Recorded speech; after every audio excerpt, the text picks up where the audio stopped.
Indeed, many thanks for joining us right here at Lookuptv. My name is John Matava, and of course today being the 1st of November 2023, we got a lot more stories for you, but meanwhile, have a look at the highlights making the bulletin.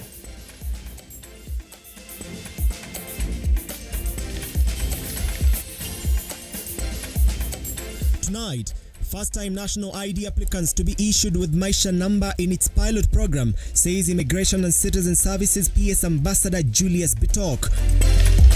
KCP KPSE examinations come to an end countrywide, signaling the final ball of the 844 system. And finally, King Charles III acknowledges and regrets the pre- and post-independence atrocities committed by British soldiers, meeting with Kenyan veterans on the second day of his visit. Our sign language interpreter tonight is Felista Adundo. Thank you for joining us in the program.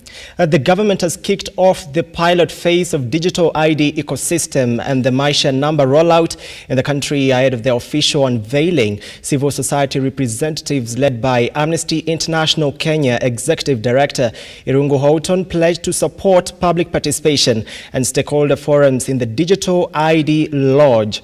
Ruga Ival with more details on that story. Will be issued with Maisha card commencing today in a pilot rollout that will introduce digital registration of Kenyan citizens. Before doing any penultimate launch, the government will establish if there are any errors to curb the scheme registration. On the rollout of this, there are some of the things which will automatically go. One of the things that we believe will go is vetting for IDs. This will really create a lot of inclusivity because there are people in this country who feel they've been marginalized for one reason or another.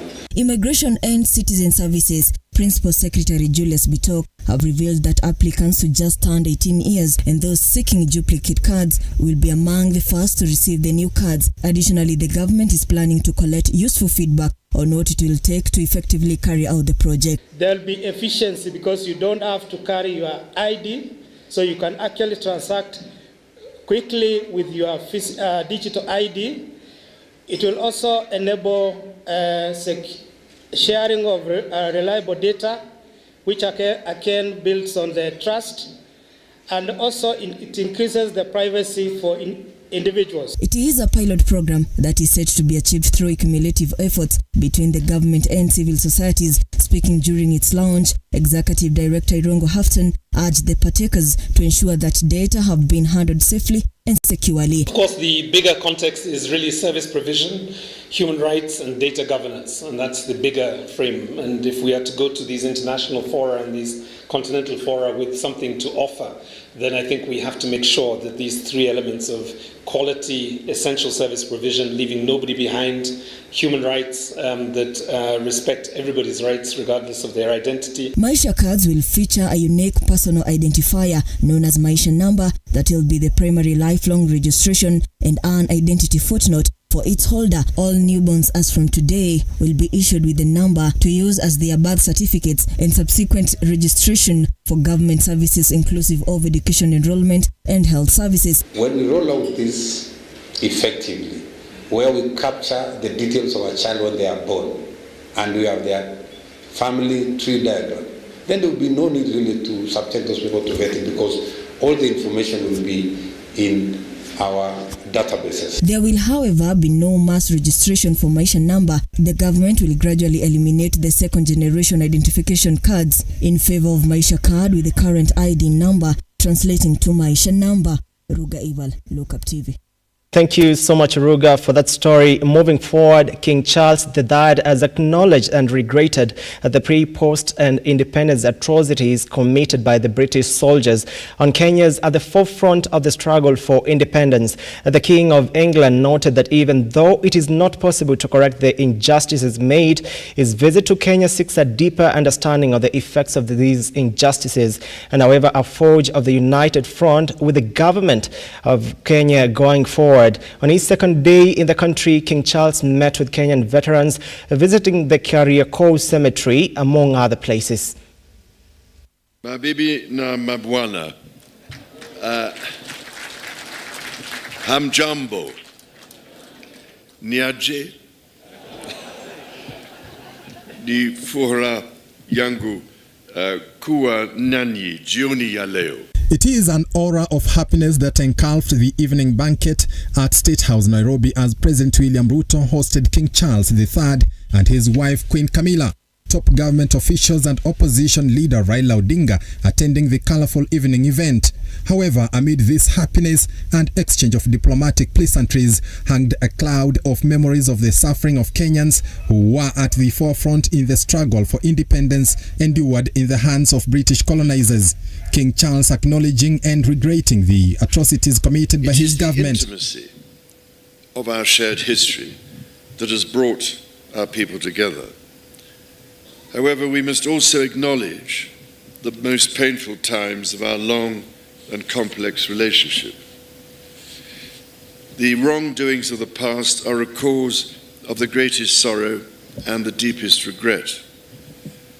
There were abhorrent and unjustifiable acts of violence committed against Kenyans as they waged, as you said at the United Nations, a painful struggle for independence and sovereignty. And for that, there can be no excuse. Yesterday's banquet setting the pace for activities as his visit entered day 2 today. King Charles planning his activities to visit key areas that captured the historical injustices meted on Kenyans by his government. Although it has been indicated that Kenya and the United Kingdom are celebrating 60 years of diplomatic relations, this by no means implies that our peoples were total strangers before that. Neither does it mean that we live in denial of our history. We cannot live as prisoners of the past. Neither can we go far into the future if we turn our backs on history and historical actions and omissions whose legacies encumber our present. In coming back to Kenya, it matters greatly to me that I should deepen my own understanding of these wrongs, and that I meet some of those whose lives and communities were so grievously affected. None of this can change the past, but by addressing our history with honesty and openness, we can perhaps demonstrate the strength of our friendship today. And in so doing, we can, I hope, continue to build an ever closer bond for the years ahead. At the onset of day 2, King Charles made a stopover at Karioko Cemetery and laid a wreath in memory of the men and women who lost their lives as they fought for freedom. The king also visited the United Nations offices in Gigiri, Nairobi, Karura Forest and Sheldrick Elephant Conservation in Karen. King Charles departs from the capital city Nairobi tomorrow to Mombasa, where he is expected to continue with his visit. Henry Tende, Lookuptv. Away from that, we go to Interior. CS Kithure Kindiki has now ordered a crackdown on all leaders who are suspected of being enablers of the banditry and other criminal activities. Speaking during a closed-door meeting with security bosses from the Rift Valley region and Samburu County, the CS said the crackdown should also extend to planners and commanders of the bandit attacks. Kindiki noted that 8 months after the deployment of the Operation Maliza Uhalifu forces, huge success has been registered in efforts to bring banditry to a stop, specifically pointing out areas in Samburu County where banditry has been contained, as well as Baragoi, a notorious hotbed of crime.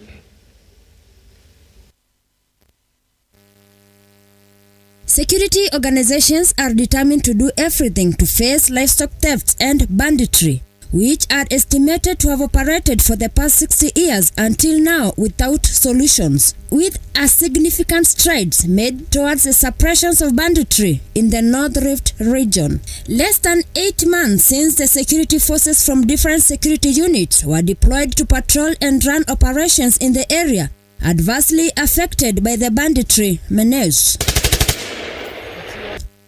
The possession of illegal weapons and firearms, which is the source of insecurity and which many believes is also contributed by political leaders, beside being ethnic disputes. Interior Cabinet Secretary Kithure Kindiki as recent as yesterday, visited Samburu and Baringo counties to solve the issue of insecurity, with one person killed just kilometers away from where the CS held security meeting in Ngaratuko, Baringo North constituency, Baringo County.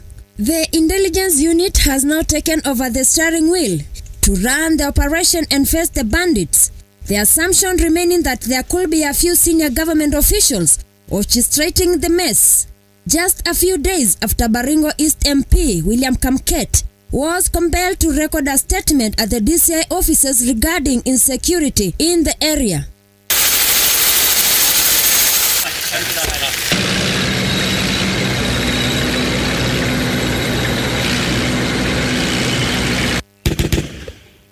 Catherine Saina, Lookuptv.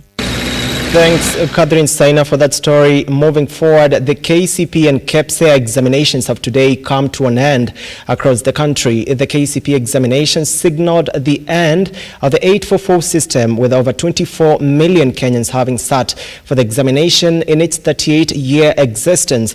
As the exams came to an end, the Environment Principal Secretary Festus Ngeno now says plans are underway to ensure those students who missed the national examinations are able to sit for their exams. Ngeno, who spoke in Nakuru County, lauded the ministry for successful administration of the examinations. Speaking at St. Mary's Girls Primary School in Nakuru County on Wednesday, where he presided over the final day of the 2023 KCP and KPSEA examinations, Environment and Climate Change Principal Secretary Festus Ngeno reaffirmed the government's resolve to ensure that all KCPE candidates sit for the national examinations, bearing in mind that this is the last time that pupils in Kenya are sitting for the KCPE. The government is putting in elaborate plan to make sure that any student, any pupil that has missed the KCPE will be made, plans are being made to make sure that they sit for that exam, especially those who are sick, that those who have not been able to do this exam, or those who are in areas that have been affected by other incidences. Noting that there will be no other time that Kenya Certificate of Primary Education will be issued. There is no KCP next year. Ngeno further recommended government's multi-agency team for their commitment to credible examination, adding that the government has an elaborate monitoring program for the ongoing 2023 Kenya Certificate of Secondary Education KCSE to ensure the integrity of the examination is upheld. But what I have witnessed is that it's been very smooth in Nakuru.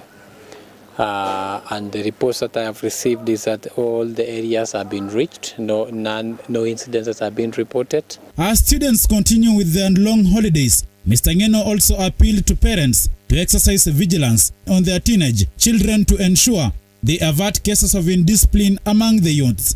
Nakuru County Commissioner Clifford Kibara said the examinations are going on seamlessly and adequate security arrangements are in place to ensure that candidates sit for the remaining examinations without incident, noting that monitoring of ongoing examinations will take a whole-of-government approach and senior government officials in Nakuru County to oversee the exercise. The Commissioner Nakuru, from Monday to today, in Nakuru County we had no cases, no difficult cases, and a case like just one that we had where a juvenile was in prison for like crime committed is she's still doing the exams. A total of 1.2 million candidates have sat for KPSEA and 1.4 million for KCPE, with statistics indicating that 24 million Kenyans, which translate to 70% of population, sat for KCPE in the last 38 years. At least 360,000 candidates sat for the KCPE examination for the first time in 1985, ushering in the 844 system. The Ministry of Education reports that about 1.4 million learners registered for this year's KCPE, the highest number in the history of the examination. Aludagail for Lookuptv, Nairobi. And that story brings us to our first break right here on Lookuptv. Many thanks for watching, and of course I'll be expecting your comments. Keep them coming. We'll be back with more stories for you.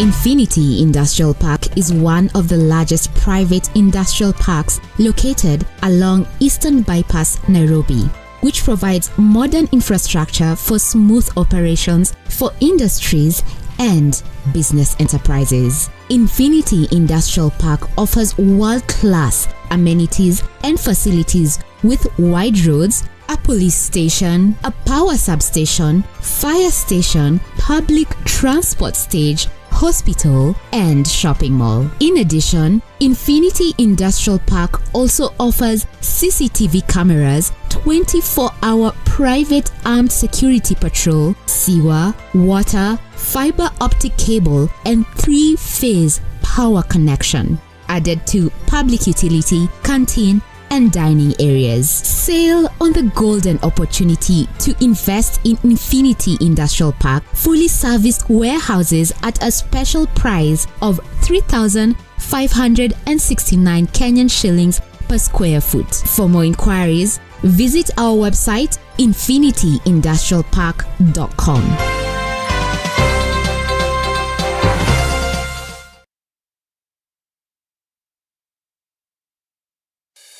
Introducing the Kenya Trade Fair Fusion Sales Drive event in the heart of Nairobi at the Kenya National Archives. It's not just an event, it's sales generation with a remarkable return on investment. Get ready to let your booth do the talking as you study new market trends with lots of entertainment featuring traditional live bands, DJs, and artists. For vendor registration, call 0724 715 334 or 0713 907 584 or 0723 861 173.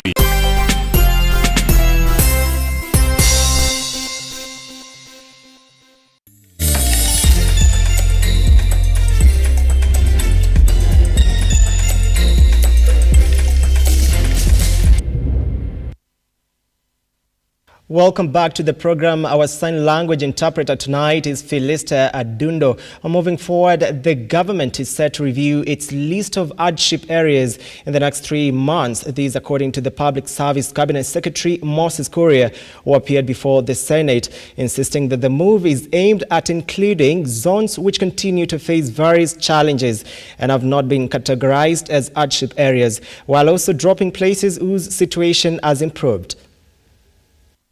Following the failed meeting with the State Department of Housing at the Bomas of Kenya early Wednesday morning, the National Dialogue Committee co-chairs Kalonzo Musyoka and Kimani Ichung'wah were hinting that the committee will meet the experts on Monday, November 6, 2023, to address the impact of the housing levy and the cost of living, as it plans to consequently reconvene on Thursday, November 9th, to review and refine the various proposals on the cost of living. Tangulia kusema kwamba bado kuna wengine ambao leo tulikuwa tuwatarajia, lakini kwa sababu ya hali ya makalenda zao tukaona kwamba tutawasikiliza Jumatatu ijayo.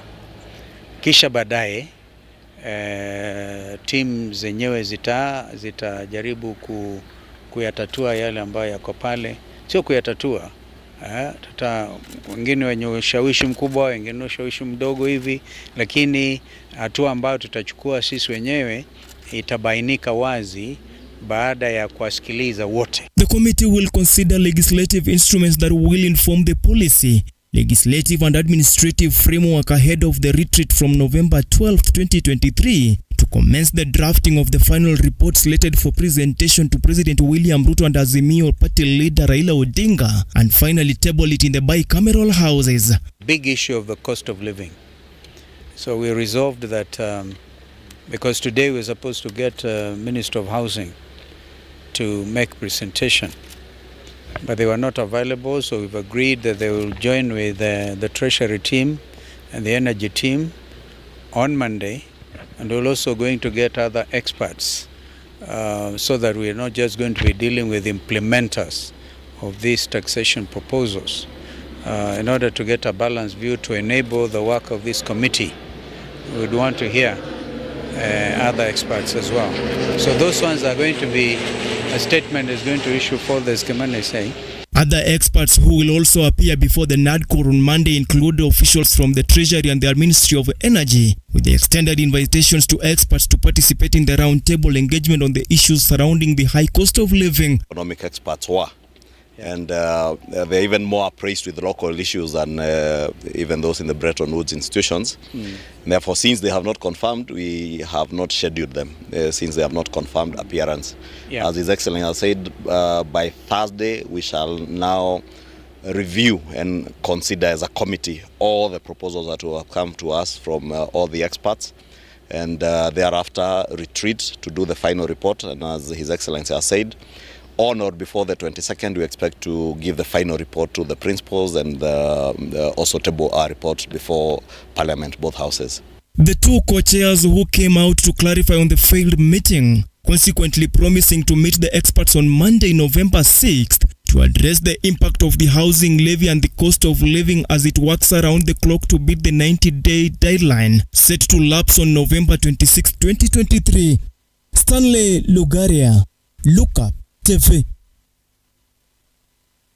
Sorry for that inconvenience. The Cabinet Secretary for Parliament, the government is set to review its list of hardship areas in the next 3 months. This according to the Public Service Cabinet Secretary Moses Kuria, who appeared before the Senate, insisting that the move is aimed at including zones which continue to face various challenges and have not been categorized as hardship areas, while also dropping places whose situation has improved.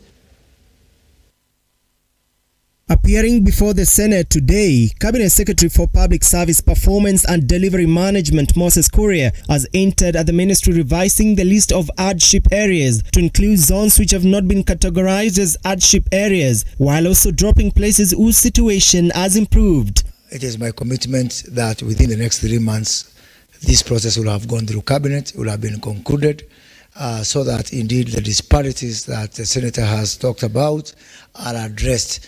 It is not only some areas which have not been classified and they ought to be classified as hardship areas. It is also an opportunity for even those areas that have ceased to be hardship to be declassified. You know, some situations have changed, economies has improved in those particular areas.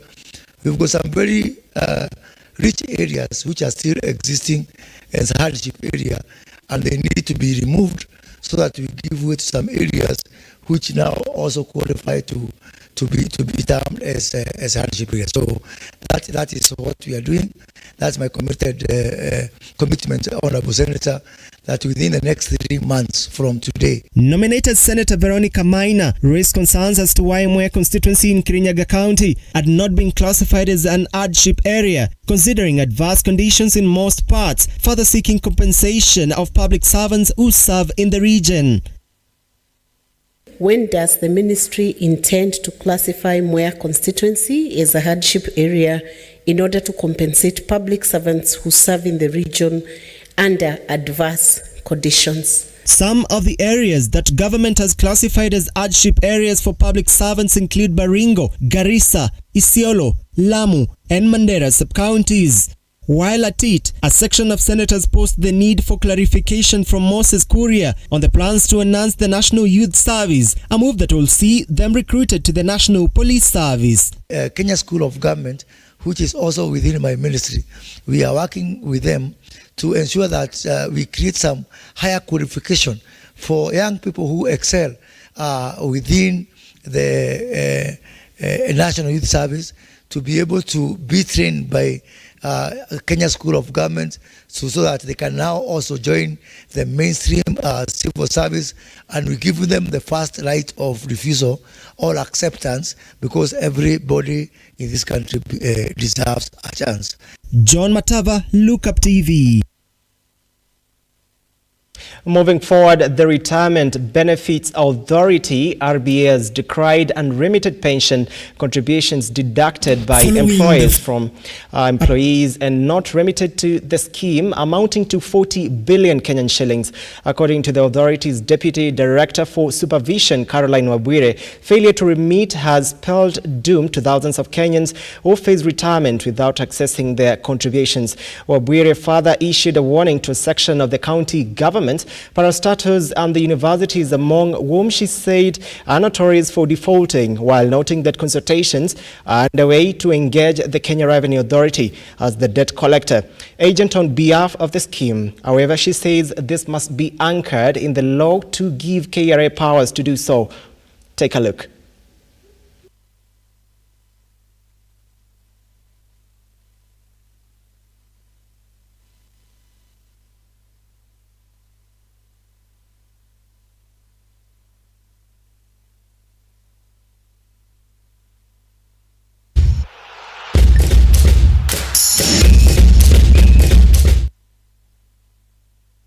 And while moving to some sporting action right now, the Kenya national 15s rugby team Simba trounced the Zambia 36 points to 12 in the Victoria Cup tournament that was held in Chadondo in Kampala, Uganda. The 25 squad led by coaches Kutis, Katwa and Carlos Aloch will lock horns with host Uganda on Sunday at Kings Park Arena in Kampala, Uganda.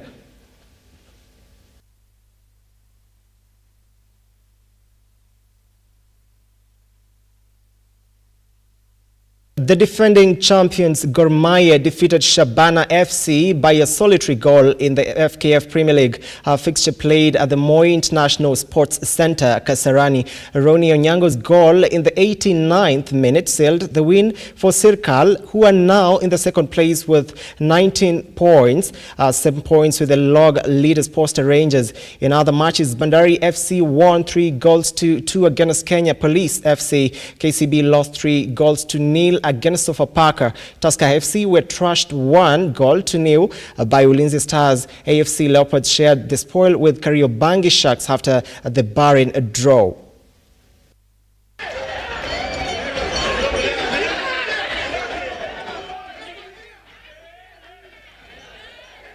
Finish 3-3, so the fans would enjoy more goals. But interesting game for me. We try to win, they try to win. We try to find a solution against them. They also were prepared well. So I believe that during the other games we will see that this point is very important, because Shark is a good team. We are getting somewhere. So we have to take this one point with to be humble. I know the fans are always demanding in AFC. They always want to win, but we are getting somewhere. First half, we had 1 or 2 chances, even in the second half. But honestly, I think AFC came up a bit strong in the second half. Did some good counters, very dangerous on set piece, very good corner kicks from them. And the effort together with their coach and the players, whatever they put in the second half, maybe they deserved more. So to me, I'll say that I want to appreciate for the point I had.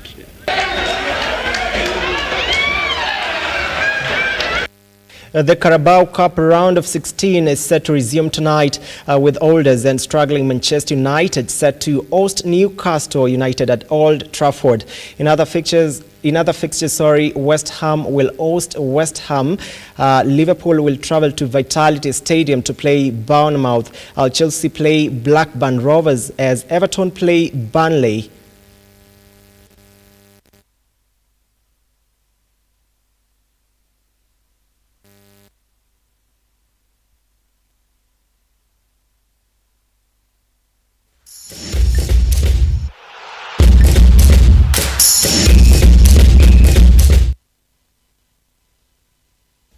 Many thanks for watching, and those who have been following up the bulletin, many thanks for watching that. And of course, the team that made it a success up to this point, we thank you. We wish you a very good night right here from Lookuptv. My name is John Lava.